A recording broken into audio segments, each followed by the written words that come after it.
It's not clear to many people what economic growth is, or at least many people are confused about how we have economic growth. Today, I would like to discuss the essence of what an economy is and what economic growth consists of. People often think of economic growth as increased GDP, and many don't know what that means. They think of increased spending or consumer spending or government spending, of employment levels, the stock market going up. So let's cut to the bare essence and discuss exactly what economic growth is. To do that, let's simplify things. Let's take money out of the equation. Money often confuses people. So by taking money out of the equation, I'm not giving a sleight of hand or changing a context.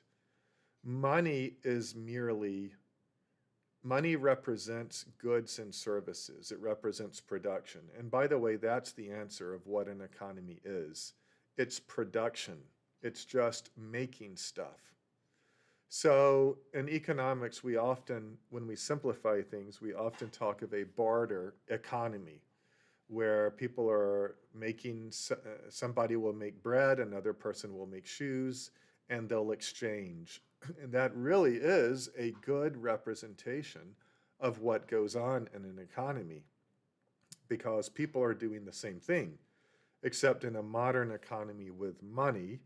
The bread maker will exchange the bread not for shoes from the shoemaker, but for a dollar bill, and then take the dollar bill and hand it to the shoemaker, and the shoemaker does the same thing because not everyone wants shoes or bread. So we have money to represent goods that have been made, to represent production.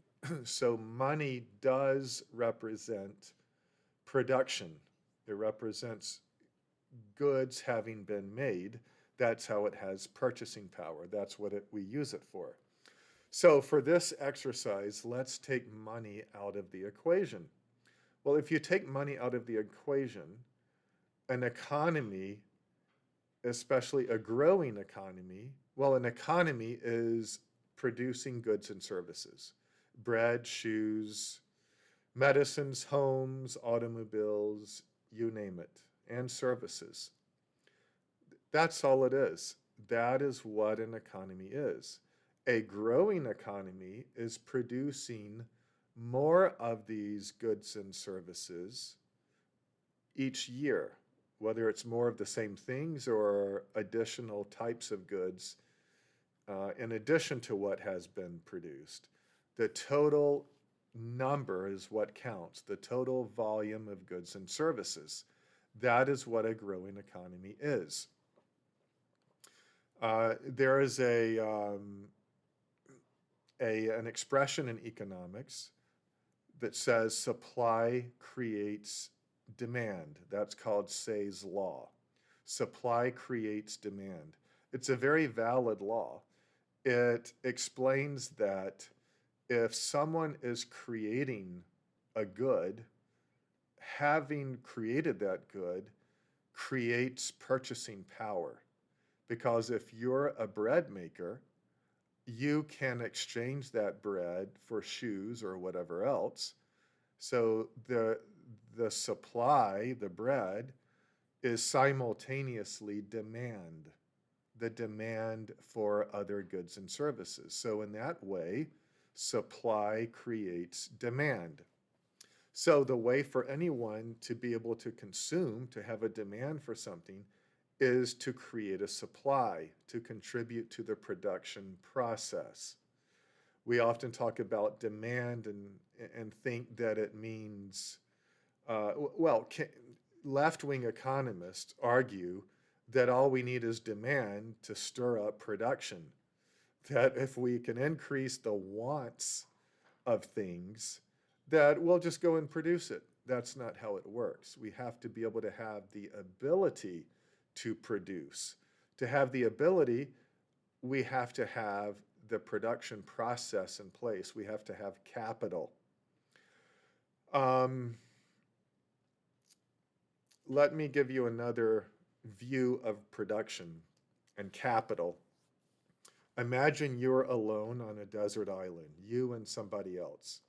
You arrive there, you've got nothing, right? By the way, you could have a chest full of $1 million. What does it get you on that desert island? Nothing.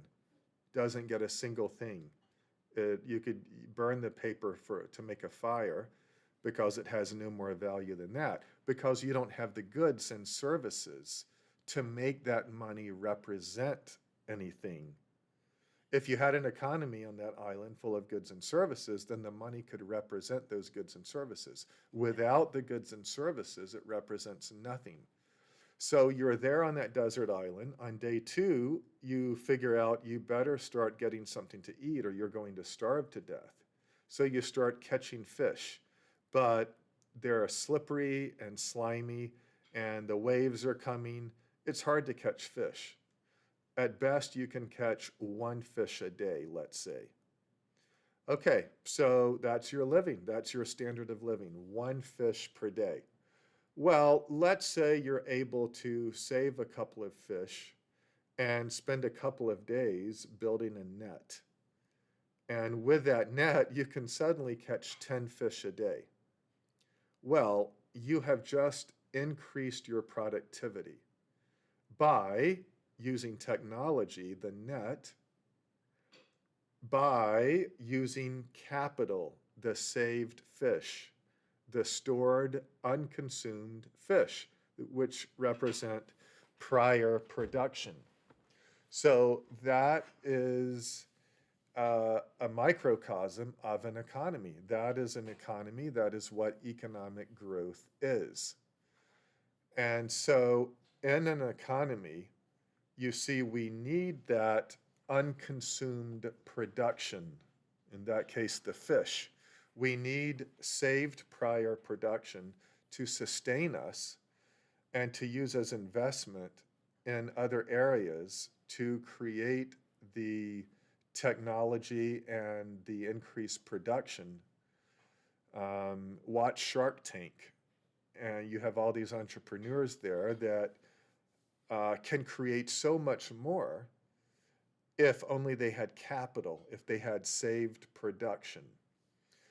So, back to the simple economy, the increased supply that creates the demand also lowers prices. The more supply you have, the lower the prices. So, you are making things cheaper by producing more. That lowers the prices. So notice what we have so far here. No, one more step. Let me add in.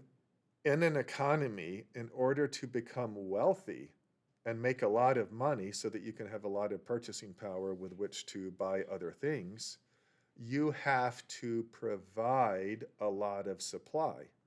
You have to create a lot of value, things that are goods or services of value, in order to make a lot of money. In order to do that, you best create something that people really need, that solves a problem in their life, that quenches a desire that they have. So, in short, you become wealthy by pleasing your fellow man. You become wealthy by providing goods and services that people need. So, contrary to what leftists say, by having that selfishness to become wealthy and improve your own standards of living, you improve the standards of living of others in the process. So, capitalism, free markets, are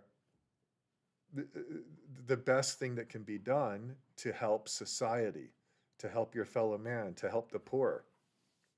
Speaking of the poor, note that that increased production that causes prices to continually fall, And by the way, forget for a moment that you don't see prices fall in, quote, the real world. In the real world, the prices are rising because the government, who is the sole um, provider of money, it doesn't create goods and services, it creates money that we all are compelled to use. It prints money and it increases the supply of money at a faster rate than we can increase the supply of goods and services. It deliberately does that. If we are increasing goods and services at 2 to 3%, it's going to increase money at 4 or 5, 6% on purpose. Um, and simply put, it's to create purchasing power for itself and redistribute it from us. But that's another lesson for another time. The point here is prices only rise because the government inflates the volume of currency that we use for exchanges. If it did not do that, prices would fall every year, as they used to. Through most of the 1800s, prices fell right on up till 1913, the year we created the Federal Reserve, the monopoly that prints money. So, what I'm saying is true. Take government manipulation out of the picture, an economy results in lower prices. And even with the money printing, we have lower prices in real terms, in terms of the wage you get relative to the cost of the things you buy. Put another way, how many hours you have to work to be able to sustain a certain standard of living. So prices really do fall. Um, and so in a free market, if you did not have the government printing money, as everyone else is trying to selfishly get rich by providing things the rest of society needs and producing those things, it helps even the ones who are the least likely to do well. The lowest man on the totem pole, let's call him the street sweeper, who can't do much to improve his state or improve his productivity or the technology he's using, he gets wealthier every single year by way of everybody else producing, or I should say, producing and expanding the supply of goods and services, and thus lowering prices. So everyone else's production makes everything cheaper, including for the people who don't contribute very much to that process at all. So in capitalism, everyone producing to make their own lives better off are necessarily making everyone else's life better off day by day, year by year. That is what an economy is. That is what economic growth is, and that is what increases standards of living.